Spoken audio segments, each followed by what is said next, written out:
ભેગું કરતા ભેગું નથી. લાંબી સ્ટોરી કહેવાય. તો ખુશીબેને ખૂબ જ સરસ રજૂઆત કરી. આ ઉંમરમાં ખરેખર આટલું બોલવું અને હજુ તો ઘણું બાકી છે, એના માટે ખૂબ જ તાળીઓ ખુશીબેન માટે. અને મને તો આજે ખરેખર આનંદ હતો કે આજે ખુશીબેનને આપણે 1 કલાક સાંભળવા છે, પણ હવે સમયના અભાવે આપણે તમારી વાતને કાલે સાંભળીશું ખુશીબેન.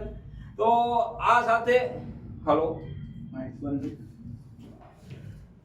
ચાલો તમે કન્ટિન્યુ રાખો. તો આ સાથે હું આપણા પબ્લિક સ્પીકિંગ ક્લાસના રેગ્યુલર વિદ્યાર્થી જેને કહેવાય કે જે ડેઈલી અટેન્ડન્સ મારે જ છે આપણે ત્યાં, કોઈ પણ જાતની રજા કર્યા વગર, અને ખૂબ જ દૂરથી આવે છે. આપણે આટલા બધા બેઠા છે ને એમાં સૌથી દૂરથી આવે છે એવા આપણા ભાઈ શ્રી વિજયભાઈને હું આમંત્રણ કરીશ કે વિજયભાઈ અહીંયા વક્તવ્ય આપશે.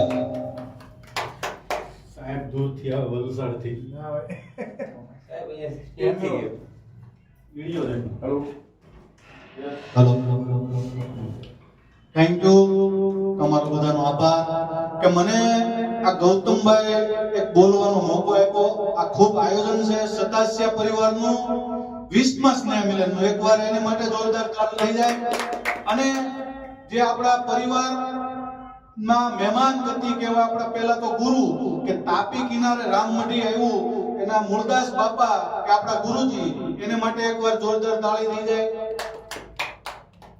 અને બીજા કે જે પહેલા સ્નેહ મિલન થી શરૂઆત કરીને આજે 20મો સ્નેહ મિલન આપણે પરિવાર ભેગા છીએ, એવો પ્લાન મતલબમાં કે જે એના મગજમાં આવ્યું કે આપણે પરિવાર ભેગા થઈએ, એવા ભરતભાઈ આંબડીવાળા સતાસિયા, એની માટે થોડીક તાળીઓની ગડગડાટ થઈ જાય.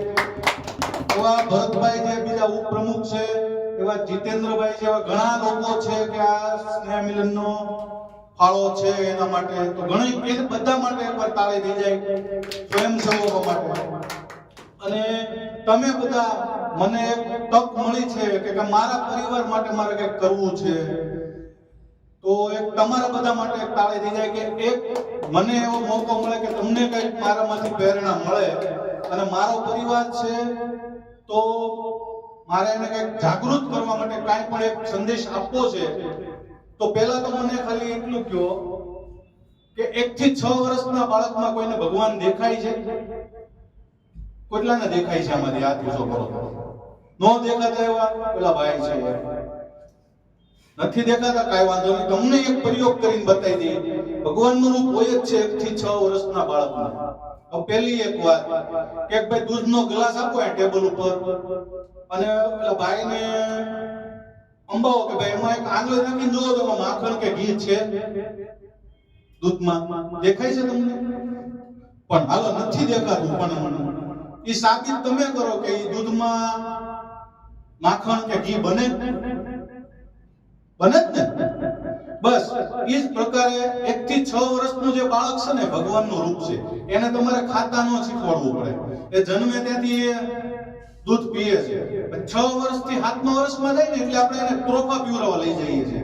તેને પીતા નથી આવડતો કઈ રીતે પીવું. આપણે કેવું પડે નળી નાય પાછી ફૂંક માર. એટલે આ કુદરતી કલા છે કે ભગવાનનું રૂપ હોય તો જ એને આવડે. જન્મ જાતથી બાળકને ખવડાવો. અને મારે મારા પરિવારને જાગૃત કરવા માટે આ ભાગદોડની જિંદગી થઈ ગઈ છે, મારો પરિવાર છૂટો ન પડે એ માટે થોડુંક જાગૃત કરવું છે કે તમારા બાળક માટે હું તમને 5 બ્રહ્માસ્ત્ર આપું છું. એ તમે રોજ ફોલો કરશો ને એટલે તમારું બાળક તમારું જ રહેશે આ જીવન. પહેલું કે બાળક સામે કોઈથી ગુસ્સો કરવો. ગુસ્સો કરશો તો એ તમારી પાસે આવશે નહીં, તમારાથી દૂર રહેશે. બીજું કે બાળક સામે બરાડા કે ઘાટા પાડવા નહીં, એનથી જિદ્દી થઈ જશે. ત્રીજું કે બાળક પર કોઈ દિવસ હાથ ઉપાડવો નહીં.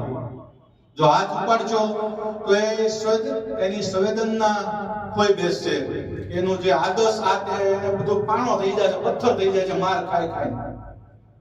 ચોથું છે કે બાળકને કોઈ દી જાહેરમાં ઇન્સલ્ટ કરવી નહીં, કારણ કે એનો લો પાવર, એનો ખુદનો મેન્ટેનન્સ છે પાવર ઘટી જશે. જાહેરમાં તમે એને ઇન્સલ્ટ કરશો તો.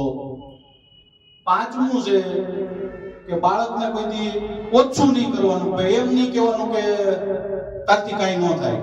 એનું મનોબળ નહીં તોડવાનું, એનાથી બધું થાય ભાઈ, તું તારે એ કામ થાય, મારો છોકરો છે તારે એમ કામ થાય. એટલે આ પરિવારને મારે આ 5 બ્રહ્માસ્ત્ર છે એને મારે થોડુંક કેવું છે કે ભાઈ તમે આ ફોલો કરશો. જો હું તો અહીંથી કઈ વયો જાય પણ ફોલો તમારે કરવાનું છે. હવે આમાંથી મને ખ્યાલ આવશે જો તમે ફોલો કરતા હો નહીં હો તો એ તો તમારી તાસીર ઉપર છે ભાઈ. હું તમને અહીંથી કહું છું તમારી તાસીર પ્રમાણે તમારું બાળક સુધરશે. તમે ફોલો કરો તો જ થાય, તમે તાસીર જ નથી ફોલો કરવાની તો કઈ થવાનું નથી. બાળકની સાથે બાળક રહો, તમારે જે બાળક પાસેથી જે જોતું છે એ તમને મળશે, અવશ્ય મળશે. કોઈ એવું નથી કે આપણું બાળક આપણને નહીં કરી નાખે. બાળકની જેવા મિત્ર થઈ જાઓ, બાળકની સામે બાળક થઈ જાઓ, તમારું કાંઈ પણ કામ હશે એ વસ્તુ કરશે. અને એકવાર એટલું યાદ રાખજો, બાળકને તમે જે આપશો ને એ ફરીને પાછું તમને ડબલ આપશે. તમે એને ગુસ્સો આપશો તો એ ગુસ્સો સામે આપશે, સારું આવકારશો તો સારું આપશે. બસ આપણો જ છે, આપણું જ રહેવાનું છે, તો જ તમારી ભેગો રહેશે. નકર અત્યારે સમય એવો થઈ ગયો છે કે એક છોકરા છે તો અત્યારે વિદેશ વયા જાય છે. મા બાપનો કોઈ વાંક નથી પણ હવે એકલતા થઈ ગઈ છે. પણ તમારું બાળક તમને છોડી ન જાય એનું ધ્યાન રાખવું. Thank you. મને આ 5-10 મિનિટનો જે મોકો મળ્યો, ગૌતમભાઈ કીધું કે ભાઈ કામ આવશે, બરોબર. થેન્ક યુ, તમારો આભાર.